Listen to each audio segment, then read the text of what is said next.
tere õhtust! Kuidas läheb? Väga hea.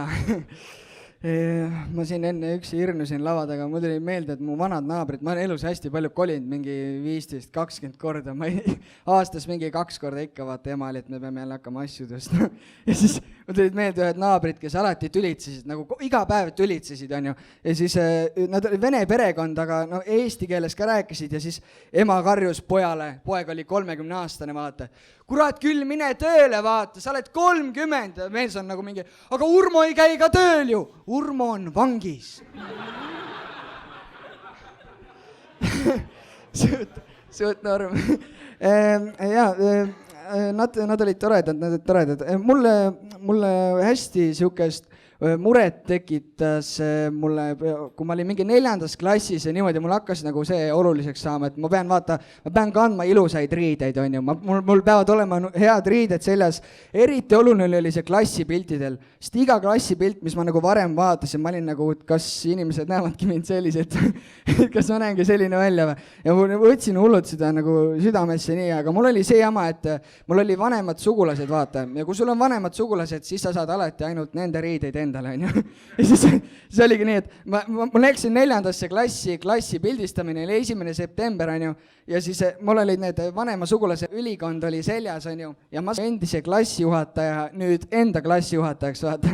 Ja siis see klassijuhataja tuli sinna, vaatas, Klaus, sul on Leivo vana ülikond seljas, jah?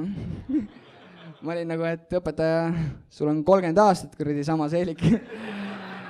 Sealt ma sain selle esimese 1, mida parandada ei saanud. Õpetaja maailmas mingi asi.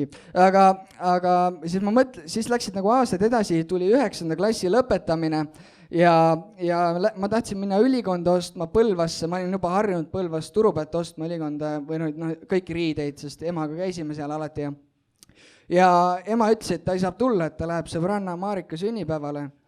Ja siis ma olin nagu, et okei, aga kas ma siis lähen üksi Põlvasse? Ja siis ema ütles, et ei, et ma sebin midagi välja, siis ta sebis enda venna onu Lembitu, sebis minuga kaasa ja läkkasime minema maalt linna poole ja vaatan, et Põlva poole ei sõida, et lähme nagu edasi. Ma küsin onu käest, et kuhu me lähme? Onu on nagu, mul on üllatus. Ma ütlesin nagu, mis asja, mis üllatus? Kus me lähme? Ütle. Mul ei ütle, mul on üllatus. Ütle, Lembit. See nimi lihtsalt. Ja siis Lembit oli, me lähme Tartusse. Ma olin nagu, mine pekki, Tartusse päriselt. Tartusse, jah. Mine pekki, Tartu. Eesti haige. Ma olen ju seal sündinud, Klaus sündisid Põlvas. Aga ühesõnaga, ja siis läksime Tartusse ja ma olin juba mõtlesin, ma teadsin, et mul oli maalt üks sugulane, kes oli rikkast perest, vaata, ta sai 18. sünnaks, sai mingi Porsche, vaata. Ma sain Monsteri T-särgi ja lõhnaküünla, on ju. Ja siis tema käis Montonis alati, vaata, see endale Montonist ülikondasid. Ja siis ma mõtlesin ka, et Lembit, et äkki läheks Montonisse. Lembit on, et ei, et mul on üks üllatus sulle, üks parem üllatus on veel. Kuhu me lähme siis? Me lähme Sepa turule. Oi, kui tore. Lembit, sa teed nalja? Ei. 15 minutit hiljem me olime Sepa turul ja Lembitul oli seal üks Afgaani sõjaajast oli üks sõjaväekaaslane, kes müüs ülikondasid, väga tore kokkusattumus ja nad said seal kokku 45 minutit, arutasid niisama juttu, käisid käed üle õla ringi nagu Türgi mehed ja ma niisama seal nokkisin nina ja tiksusin ja siis läksime ülikonda valisime ülikonna välja ja vaata, tavaliselt on see, et ülikonda proovib selga see inimene, kes selle endale saab, on ju. Meil ei olnud nii. Lembit proovis ülikonda selga. Ma tiksusin kõrval, et mis toimub, on ju.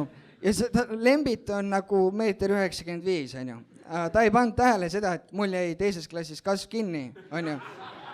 Ja siis ta proovib ülikonda selga, no jumal hästi sobib kõik. Nagu ta ei isegi vaadanud värve, vaata, kui sul on helesinine pintsak ja ülitume mustad püksid, siis see ei lähe, vaata. Aga läks. Ja maksis ära ja siis ma vaatan neid, panin sinna klassipildile need selga, on ju, kõigil olid mingid lahedad 9. klassi lõpupildid ja siis ma seal enda ülikonnaga lihtsalt helesinine pintsak, tumedad püksid, kollane särk, punane lips ja kiilakas. Ja siis vaatasin neid, sain need klassipildid, sain kätte ümbriku sees, on ju, andsin emale, ütlesin, et vaata neid pilte, mis nagu Lembit ostis, on ju. Ema teeb ümbriku lahti, vaatab sisse. Issand jumal. No kurat küll, no sa näed välja nagu Haukalaada õhtujuht ju. Sealt saadik siis ma hakkasin ka õhtujuhtimisega tegelema.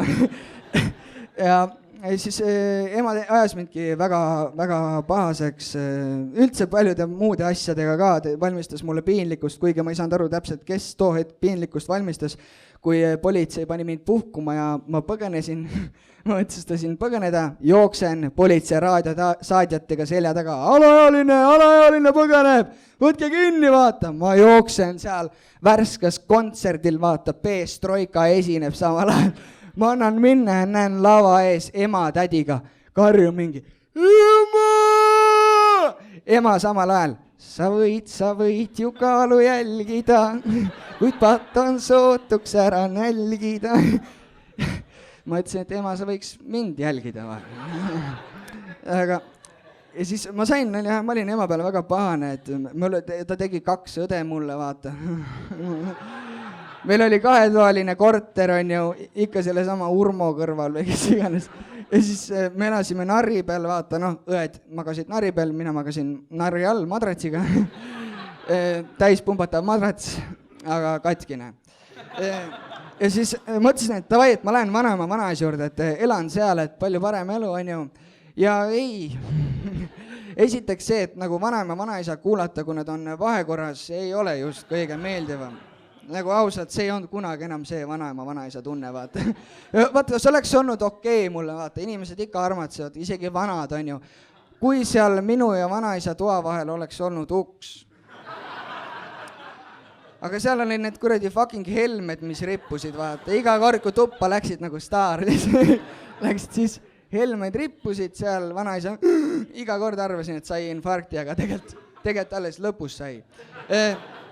Ja siis, aga mis mind ajas kõige rohkem närvi, oli see, et iga hommik kell 5 vanaisa pani kõrvaltoas selle kuradi Kuku raadio tööle, kus tuli mingi täiesti seosetuid uudiseid ja see äratas mind iga hommik kell 5 üles, umbes nagu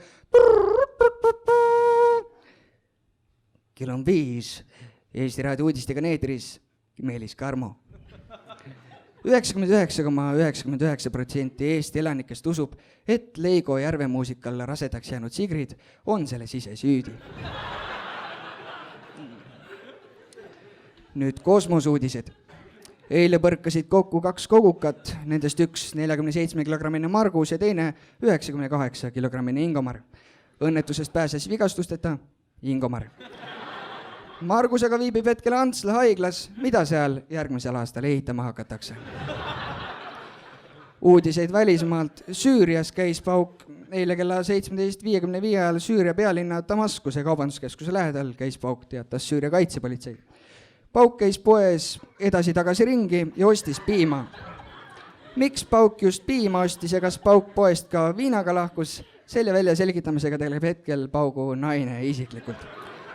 Tagasi Eestisse. Täna on vastlapäev ja vastlaliugu said lasta kõik peale väikese Madise, kes suri üleeile kopsu põletiku.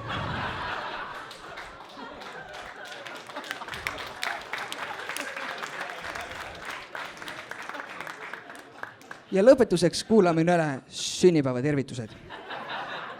Ja halloo, kellega nõu rääkida? Salme, tere Salme, keda soovime tervitada?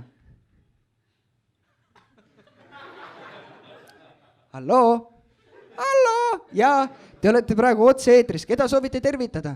Kas te kuule? Kluu. Tundub, et hetkel me ei saa helistaja kontakti, loen teised õnnesoovid ise ette.